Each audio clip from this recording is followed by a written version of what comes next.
Hello, everyone. Welcome to 360 Wrestling Fanatic.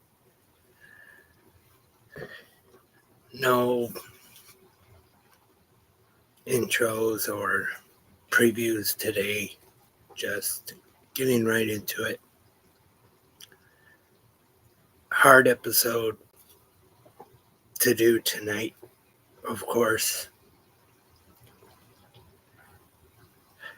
Very sad day in the world of pro wrestling for fans all over the world, for those in the business as well.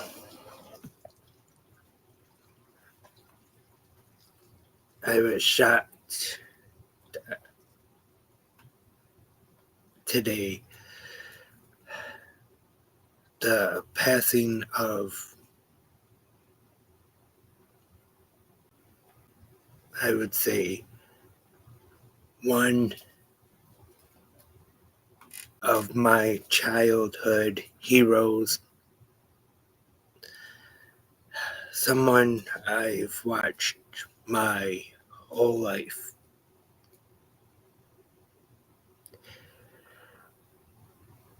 Hulk Hogan.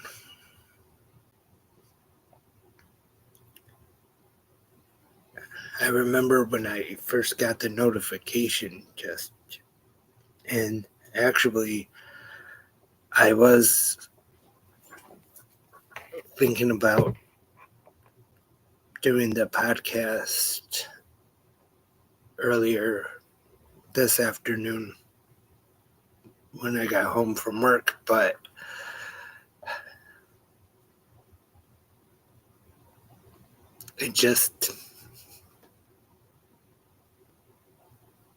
I didn't feel like I could do it yet at the time.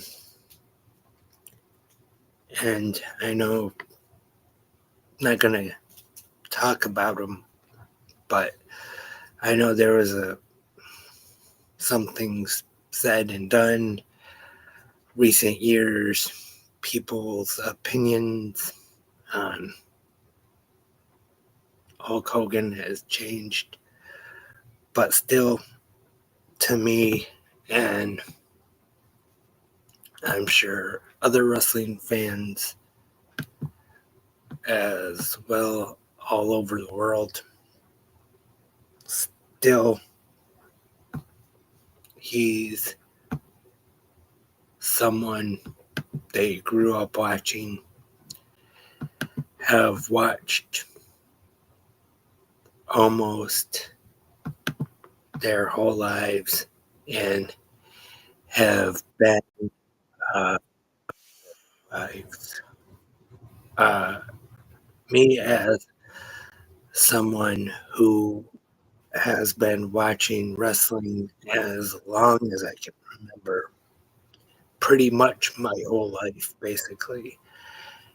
And now that I'm an old man, 41, when I first started watching wrestling, the three main guys, I should say, that I first became a fan of, that I watched, that I loved the most: Sting, Hulk Hogan, and put Lex Luger in there too. Macho Man, of course. I know that's actually four, but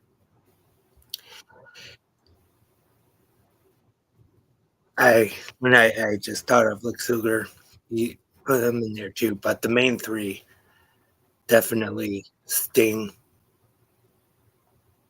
Macho Man, and Hogan.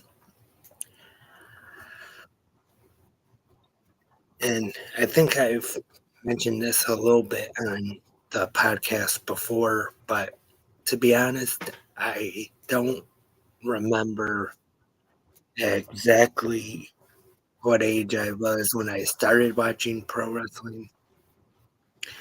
All I know is that I was very young when I first started watching. My dad, big fan as well, just like I am. And of course, he got me into it. And my dad, at first, mostly watching NWA and WCW. And of course, that's how I first got to see Sting for the first time and fell in love with him. Was a little stinger. And then I started watching WWF too, of course. And of course, was a Hulkamaniac. Like I said, Hogan and Savage, Sting, some of my heroes. I know a lot of people, when they're younger, their heroes are comic book superheroes, athletes. But when I was a kid, all of the heroes that I had were pro wrestlers, especially the three that I just mentioned, and they still are, to be honest. I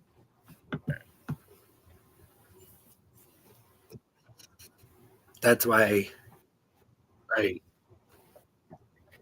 I haven't started the podcast yet. When Macho Man unfortunately passed away, and that would have been a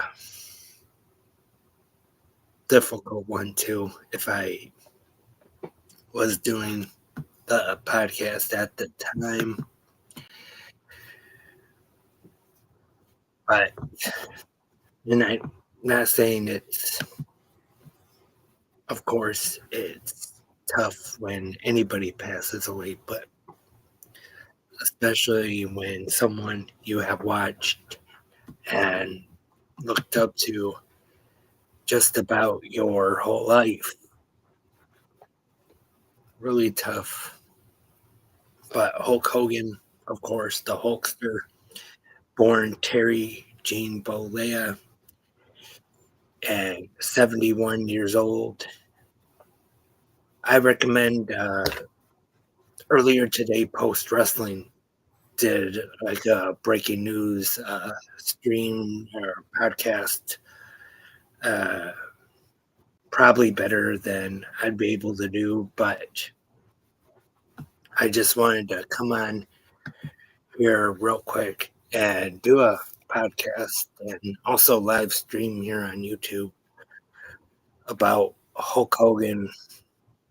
And I might even talk more about Hulk Hogan coming up on future episodes.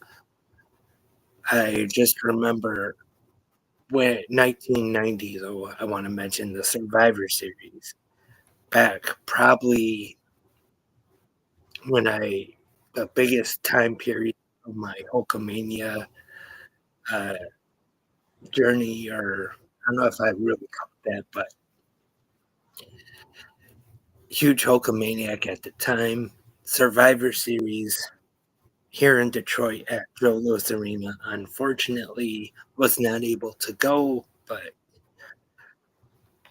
did watch at home, of course, live. And when The Undertaker defeated Hulk Hogan for the WWF Championship, I was crushed. I cried when The Undertaker tombstoned him on the steel chair. Ric Flair, of course, the chair was slid in by Ric Flair interfering. Just hated it. I At the time I hated the Undertaker. I hated Ric Flair for interfering. Mr. Perfect, Bobby Heenan, and when Undertaker, of course, beat him for the title, like I said, I and then Hogan winning back the title 2 days later, Tuesday in Texas. But I remember the first time I actually got to see him live was at a WCW show, actually. It was a house show here in Detroit at Kobo, and that was awesome. Russell's Vader, actually, I remember. That was at the time when they were having their feud in WCW, and of course, gotta talk about the NWO. The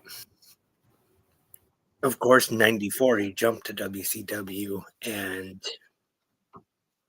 was kept up, of course, the Hulkamania, the red and the yellow for a couple years or so, and then eventually wasn't quite the same as his WWF run, and he, of course, that turned him heel and started the NWO at Bash at the Beach '96 with Scott Hall and Kevin Nash, and that was another shocker for me at the time.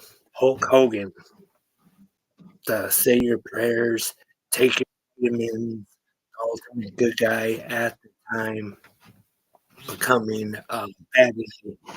At the time, I wasn't subscribed to the Observer yet, and of course, the internet wasn't what it is today with all the where kayfabe was pretty much still a thing. What I'm trying to say is, I just said as pretty much yay good guys, boo guys at the time, and that was like before the time where the bad guys became the cool guys that everybody likes.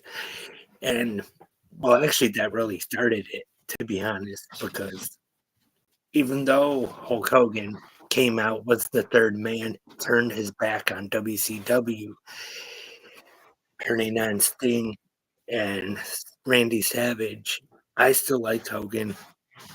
Of course, like most people, I was a fan of the NWO, and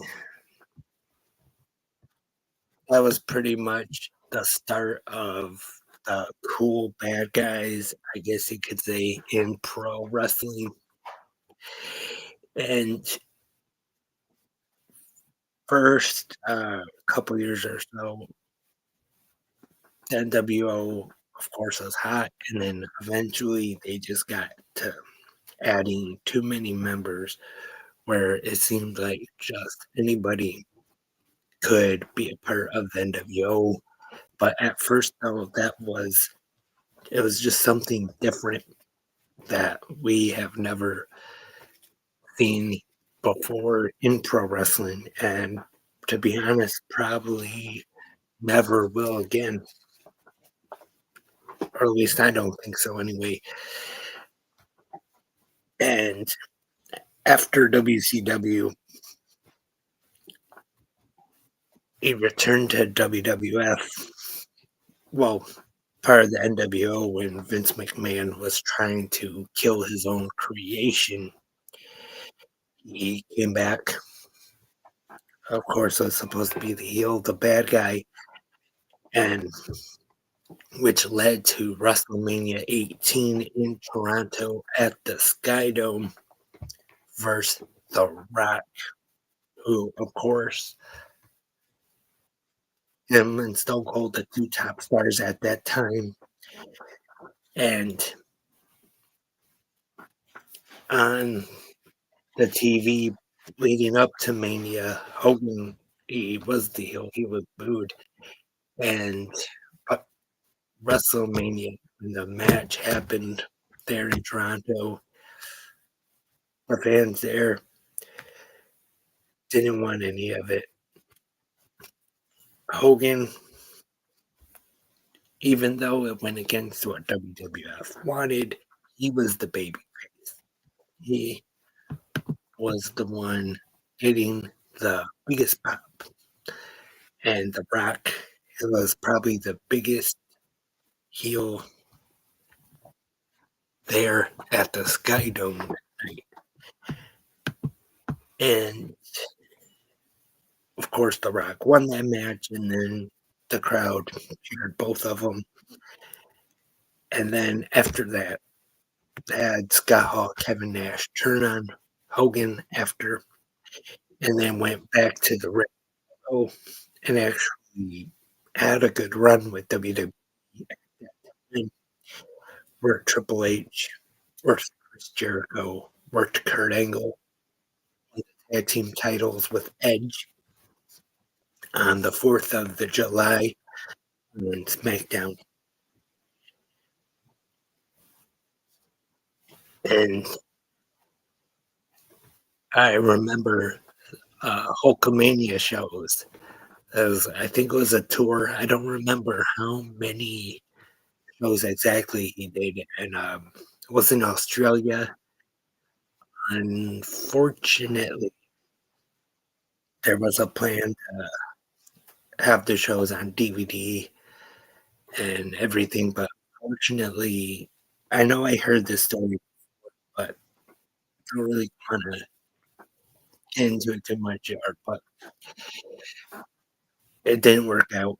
But I don't know if they're still available on YouTube or not, but you could still on YouTube, they had highlights of the match on that tour between Hulk Hogan and Ric Flair, which main evented, of course. And then 2010, Hulk Hogan crossed the line and went over to TNA for a run that might not be the most memorable of his career. And I don't know how many wrestling fans would exactly say that Hulk Hogan time in TNA was their favorite part of Hulk Hogan's career, and maybe not, but he did actually have his last match in TNA at, I believe, a house show actually in the UK. And Bound for Glory 2011, of course, had a pretty good match with Sting, and of course, at that time was a part of the faction Immortal with Eric Bischoff, and of course, he would make appearances with WWE after his TNA run wrapped up, and his last WWE appearance was this past January for the Raw on Netflix debut, where unfortunately he definitely did not have the best reaction from the crowd. And tonight,